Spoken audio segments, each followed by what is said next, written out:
جب دل اللہ کے حکم کے آگے جھک جاتے ہیں تو پتھر بھی عبادت بن جاتے ہیں اور ریگستان بھی بیت اللہ بن جاتا ہے۔ بسم اللہ الرحمن الرحیم، الحمدللہ رب العالمین، والصلاۃ والسلام علی سید الانبیاء والمرسلین وعلی آلہ واصحابہ اجمعین۔ ناظرین، قربانی کے امتحان کے بعد ابراہیم علیہ السلام کو اللہ نے ایک اور عظیم ذمہ داری دی، بیت اللہ کی تعمیر۔ یہ وہ مقام ہے، صبر اور عبادت سب ایک ہو گئے۔ حضرت ابراہیم علیہ السلام اپنی اہلیہ حضرت ہاجرہ اور 9 مولود بیٹے حضرت اسماعیل علیہ السلام کو ایک بنجر وادی میں چھوڑ آئے، جہاں نہ پانی تھا، نہ سبزہ، نہ کوئی انسان، صرف ایک یقین تھا۔ اللہ جہاں چھوڑے وہی جگہ برکت بن جاتی ہے۔ حضرت ہاجرہ رضی اللہ تعالیٰ عنہا نے پوچھا، ابراہیم کیا آپ ہمیں یہاں تنہا چھوڑ کر جا رہے ہیں؟ حضرت ابراہیم علیہ السلام نے خاموشی اختیار کی۔ پھر حضرت ہاجرہ رضی اللہ تعالیٰ عنہا نے خود کہا، کیا یہ اللہ کا حکم ہے؟ حضرت ابراہیم علیہ السلام نے فرمایا، اللہ کا حکم ہے۔ تو ہاجرہ رضی اللہ تعالیٰ عنہا نے کہا، پھر اللہ ہمیں ضائع نہیں کرے گا۔ تو ناظرین، یہ جملہ ایک ایسا جملہ تھا جو آج تک ایمان والوں کو امید دیتا ہے۔ ناظرین، جب حضرت اسماعیل روئے تو حضرت ہاجرہ پانی کی تلاش میں صفا اور مروہ کے درمیان دوڑے۔ 7 چکروں کے بعد اللہ نے ان کے قدموں کے نیچے سے چشمہ زمزم جاری کر دیا۔ یہی وہ لمحہ تھا جہاں سے عبادت کی ایک نئی تاریخ شروع ہوئی۔ تو ناظرین، اس معجزہ سے ہمیں یہ معلوم ہوا کہ اللہ کی راہ میں صبر کرنے والی ماں کی دعا کبھی ضائع نہیں جاتی۔ کچھ سال بعد جب اسماعیل علیہ السلام بڑے ہوئے، اللہ تعالیٰ نے ابراہیم علیہ السلام کو حکم دیا، اور ہم نے ابراہیم کو حکم دیا کہ میرے گھر کو پاک رکھ، طواف کرنے والوں اور رکوع و سجود کرنے والوں کے لیے۔ تب ابراہیم علیہ السلام نے اپنے بیٹے اسماعیل کے ساتھ بیت اللہ کی بنیادیں اٹھائیں۔ تو ناظرین، ذرا تصور کیجئے، ایک باپ اور بیٹا تپتے سورج کے نیچے ریت کے درمیان اپنے ہاتھوں سے اللہ کا گھر بنا رہے ہیں۔ نہ اینٹیں تھیں، نہ لوہا، بس پتھر، پسینہ، دعا اور یقین تھا۔ ہر پتھر رکھتے ہوئے زبان سے یہی الفاظ نکلتے تھے، اے ہمارے رب، ہم سے قبول فرما، بے شک تو سننے والا اور جاننے والا ہے۔ ناظرین، یہ وہ جملہ ہے جو ہر عبادت کرنے والے کے دل سے نکلنا چاہیے، کیونکہ عبادت کا اصل حسن قبولیت میں ہے، نہ کہ صرف عمل میں۔ یوں ابراہیم علیہ السلام تو پتھر چنتے تھے، جبکہ حضرت اسماعیل علیہ السلام گارا اور پتھر اٹھا کر لاتے تھے۔ ساتھ ہی ساتھ دونوں بزرگ یہ دعا بھی کرتے تھے، ربنا تقبل منا انکا انت السمیع العلیم، اے ہمارے پروردگار، ہمارا یہ کام تو قبول فرما، بے شک تو سمیع و علیم ہے۔ جب دیواریں بلند ہوگی اور حضرت ابراہیم علیہ السلام کو چنائی میں دقت محسوس ہوئی تو آپ کے حکم پر اسماعیل علیہ السلام ایک پتھر اٹھا لائے تاکہ اس پر کھڑے ہو کر تعمیر کا کام جاری رکھ سکیں۔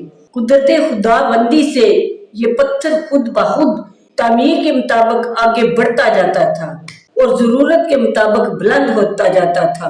اللہ تعالیٰ نے اس پتھر کو آپ علیہ السلام کے قدموں تلے اس قدر نرم اور گداز بنا دیا کہ آپ علیہ السلام کے پاؤں اس میں دھنس کے۔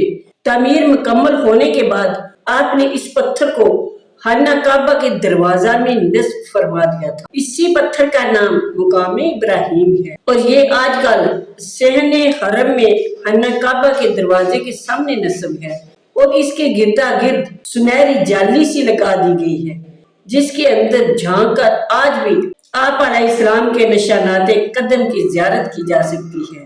تعمیری بیت اللہ شریف کرتے ہوئے حضرت ابراہیم علیہ السلام نے حضرت اسماعیل علیہ السلام سے فرمایا کہ کوئی اچھا سا پتھر اٹھا لاؤ تاکہ میں اس سے رکن یعنی کسی کونا میں نصب کر دوں، اس سے لوگوں کا طواف کرنے میں آسانی ہو جائے گی۔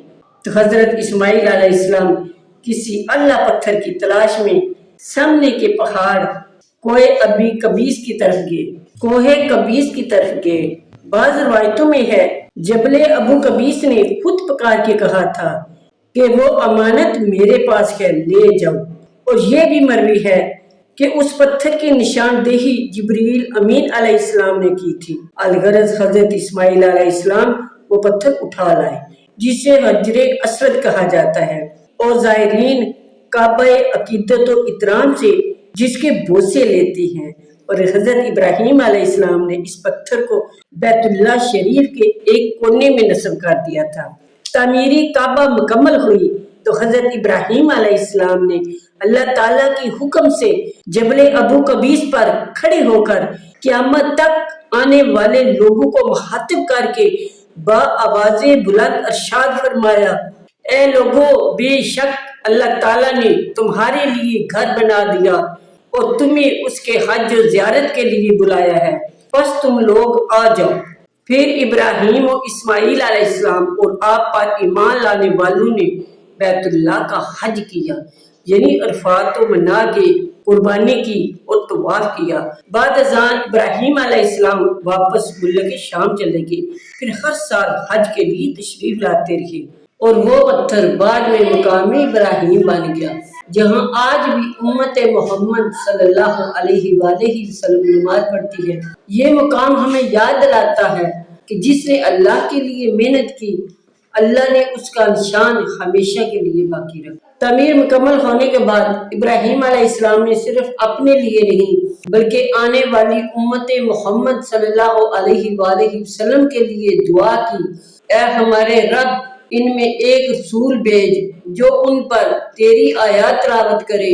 اے ہمارے رب، ان میں ایک رسول بھیج جو ان میں تیری آیات تلاوت کرے، انہیں کتاب و حکمت سکھائے اور انہیں پاک کرے۔ اللہ نے یہ دعا محمد صلی اللہ علیہ وآلہ وسلم کی صورت میں قبول فرمائی، یعنی کعبہ صرف عبادت کا گھر نہیں، یہ رحمت محمد صلی اللہ علیہ وآلہ وسلم کی بنیاد بھی ہے۔ کعبہ ہمیں 3 بڑے پیغام دیتا ہے۔ اطاعت، نمبر 1، اللہ کا حکم چاہے مشکل ہو، برکت اسی میں ہے۔ دوسرے نمبر پر آتا ہے محنت، یعنی عبادت صرف ذکر میں نہیں، عمل اور تعمیر میں بھی ہے۔ تیسرے نمبر میں آتا ہے اخلاص، یعنی جب نیت پاک ہو تو پتھر بھی نور بن جاتا ہے۔ کعبہ شریف، کعبہ صرف ایک عبادت نہیں، یہ زمین پر اللہ کا پہلا گھر ہے، جہاں فرشتے بھی سلام کرتے ہیں، جہاں دل سکون پاتے ہیں۔ آج بھی جو مومن طواف کرتا ہے وہ دراصل ابراہیم و اسماعیل علیہ السلام کی اطاعت کی گونج میں شامل ہو جاتا ہے۔ اگر قربانی ایمان کا امتحان تھی تو تعمیر کعبہ ایمان کی تکمیل تھی۔ جب ہم دل سے کعبہ بنا لیں، جب ہم دل میں کعبہ بنا لیں، یعنی اللہ کی محبت کو مرکز بنا لیں، تب ہماری زندگی عبادت بن جاتی ہے۔ اے اللہ، ہمیں ابراہیم و اسماعیل علیہ السلام کی اطاعت و خلوص عطا فرما۔ اے اللہ، ہمارے دلوں کو بھی اپنے گھر کی طرح پاک کر دے۔ اے اللہ، ہمیں اپنی رضا کے لیے عمل کرنے والا بنا اور ہمیں حرم کعبہ کی حاضری نصیب فرما۔ آمین یا رب العالمین۔ تو ناظرین، اسی امید کے ساتھ اجازت چاہوں گی کہ آپ کو میری آج کی ویڈیو پسند آئی ہوگی۔ اگر پسند آئی ہے تو اسے لائک کریں، شیئر کریں اور میرے چینل کو سبسکرائب کر لیں اور ساتھ لگے بیل آئیکن کو ضرور دبا دیں تاکہ میری ہر نئی آنے والی اسلامی معلوماتی ویڈیو سب سے پہلے آپ تک پہنچ سکے۔ ملتے ہیں اگلی ایپیسوڈ میں۔ سیدہ ہاجرہ علیہ السلام کی رحلت مبارک کے بارے میں بات کریں گے۔ تب تک کے لیے اپنا بہت سارا خیال رکھیے گا۔ السلام علیکم ورحمۃ اللہ۔